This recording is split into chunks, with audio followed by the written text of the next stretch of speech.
Talking about the different tastes of the substances around us, how many tastes can we classify the substances into? Gurmani?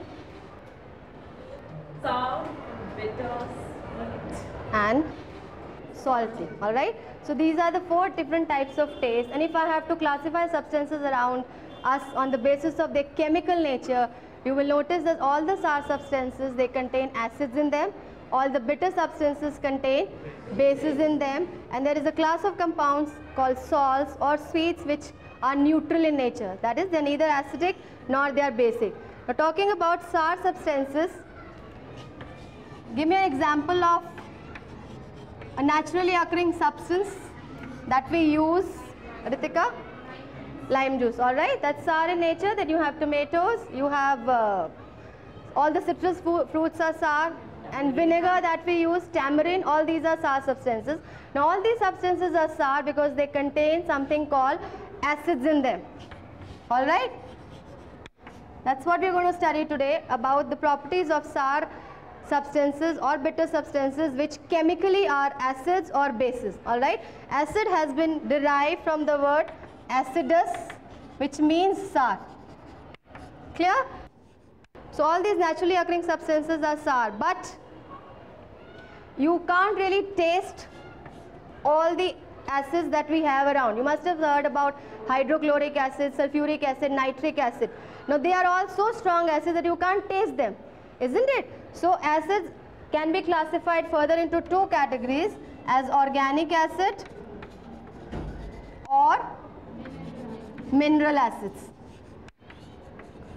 As the name suggests, organic acids are a class of acids which are present in organic material, like something that has been devised from the natural sources, be it plant or be it animal. Alright? For example, like the citrus fruits that we are saying, they are coming from the plants, isn't it? There is another acid called formic acid. Have you heard of formic acid? It is present in the sting of red ants, alright? So it is called formic acid because formica in Latin means red ant.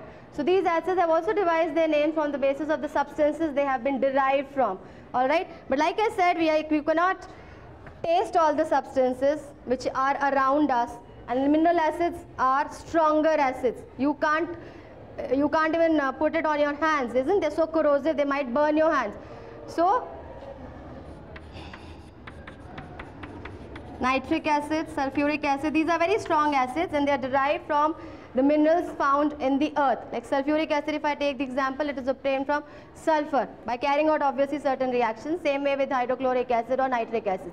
Now to classify substances on the basis of their acidic or basic nature, you use a certain class of substances called indicators.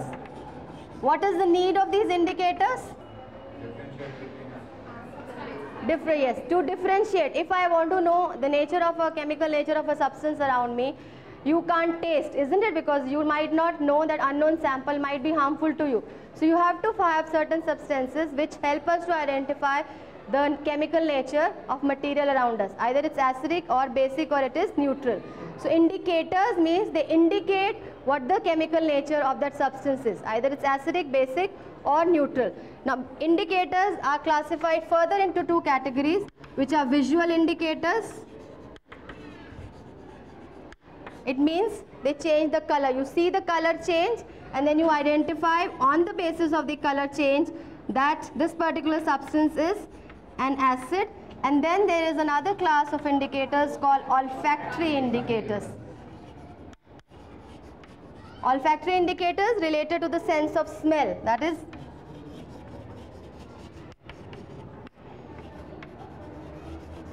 you smell that particular substance which has a peculiar smell, and if it changes its smell, probably that particular substance is acidic or basic and so on. Alright, now coming to the visual indicators, further if we classify, there are certain natural indicators that we found in our everyday use, we are using them. For example, Akanksha, can you name a natural indicator? turmeric and red cabbage leaves. Yes, turmeric, good. Or red cabbage leaves or China rose petals extract. These are all natural indicators which obviously you are using in our everyday life also. A very common example I'll tell you, when vegetable dish gravy, it falls on the clothes, isn't it? And when we wash those clothes with soap solution, which is a base, the color of that spot changes to Reddish brown, isn't it? Now why? Because turmeric here has acted as an indicator. So if you talk about natural indicators in case of visual indicators, you can name certain, like Akanksha has just told us. It is turmeric, China rose petals extract, red cabbage leaves. Now this chapter, I'm sure in class 7th also when it was done, you were made aware, known to these indicators, isn't it? So when these indicators we already know, then there are certain synthetic indicators. There are certain substances which are chemicals, alright, they don't really occur naturally, but they are synthetic or chemicals which can also be used to test the chemical nature of a substance, whether it's acidic or basic or neutral. Two such indicators that we use in the lab very commonly are phenolphthalein and methyl orange.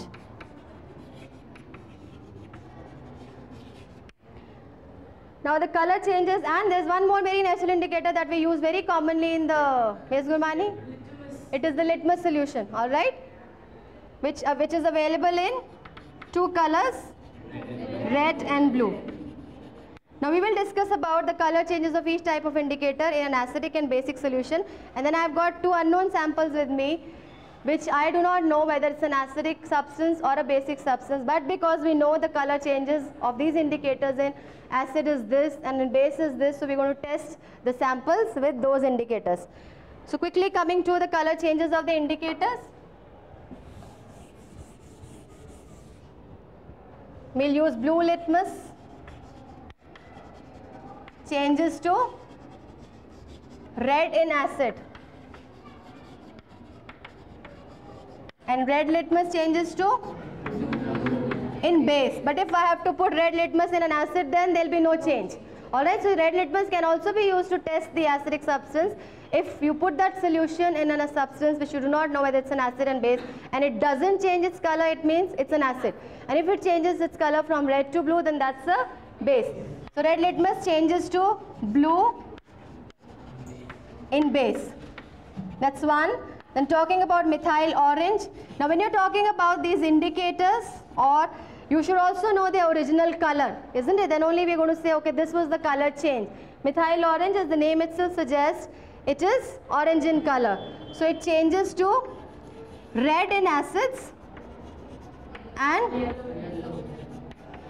yellow in a base. Then phenolphthalein. Phenolphthalein is a colorless indicator which stays colorless in acid, but in case of base, it becomes dark pink or magenta. Alright? So these are the various indicators, visual indicators or color indicators that we're going to talk about. Now we have two samples, and of which we really don't know which one is an acid and a base. But with the help of the indicators, we'll ascertain whether it's an acid or a base. When we take it in the test tube, and the indicator that I have used is blue litmus solution. Alright? Now let's see whether the color of the blue litmus changes to some other color or not. Can you see the color change? Yes. What does it change to? Red. So what do we ascertain? It is an acid. Alright? If we want to test the same sample with another indicator, let's take phenolphthalein now. Phenolphthalein, alright, we'll skip phenolphthalein for acid because phenolphthalein stays colorless in an acid. Let's take methyl orange. Now methyl orange, I told you, is an indicator. It's a synthetic indicator. Natural indicator is derived from a natural source, and synthetic indicators are certain chemicals which when react with these substances produce a color change. Methyl orange will change to red. Alright? So this also shows and confirms. In fact, we've already confirmed it. So we'll say that sample A is an acid. Doing the same test with sample B, which could be an acid. It's not necessarily that we've taken sample A as acid and sample B as base, isn't it? So by looking at the color change of the indicator, we'll find out whether it's an acid or a base. Let's put red litmus solution in it. This is red, which is a natural or a synthetic indicator. All right. We'll read from the book. There's a little information regarding the source of litmus, which is obtained from lichens, a symbiotic organism. So this is red litmus solution. When I pour in this, the color of this changes to blue. So it's a base. All right. Carrying out the same test of sample B with now phenolphthalein. All right. Phenolphthalein is by itself colorless. All right. So let's see the color change of phenolphthalein in case of sample B, which is dark pink or magenta. All right. So without actually doing any experiment as such, isn't it? We've not really done much of an experiment, but without knowing whether it's acidic or basic, but only by the use of these indicators we can come to know whether it's an acid or a base. Now these are visual indicators. For some reason, if we are able to see things around, all right. So we can also find out whether a particular substance is acidic or basic with another class of indicators called olfactory indicators, which we have said that are related to the sense of smell. Three very common olfactory indicators are onion, yes, vanilla, or you have clove oil. Now how it is, like we have used these solutions which are available, all right, these indicators have been converted into solutions and we are using that solution to test the nature. But to impregnate or to find out the change of smell, you have to first impregnate these smells which are associated with these substances on strips of cloth. All right, there's an activity, please refer to your book on page 18. The activity 2.2, which tells you take some finely chopped onions in a plastic bag along with some strips of clean cloth. Tie up the bag tightly and leave overnight in the fridge. The cloth strips can now be used to test for acids and bases. Now take 2 of these cloth strips and check their odor. Obviously it's a smell indicator, so we want to test the acidic or basic nature of the substance, whether that particular substance which has that peculiar smell. All these have peculiar smell, isn't it? Onion has a very pungent smell. As you cut or chop them, you can smell it. So if that cloth strip which has been impregnated with say onion or vanilla or clove oil, if you test it with a basic solution, if that characteristic odor is not smelt, it means it's a base. All right. But in case of acids, the characteristic odor would be smelt. So if I take that strip and I pour say sample B over it, so will you be able to smell the onion's peculiar smell? No, all right, because we already know it's a sample. The sample is basic. But for acidic substances, these odors stay as it is. So they do not destroy the odor. This is talking about the characteristic of substances as acidic, basic on by the use of indicators, which are available as visual indicators, which change the color, something that you can see, and olfactory indicators, which change the smell of these indicators in presence of these substances. So please treat question number 1, 2, 3 as your homework, and that's all we have for the day.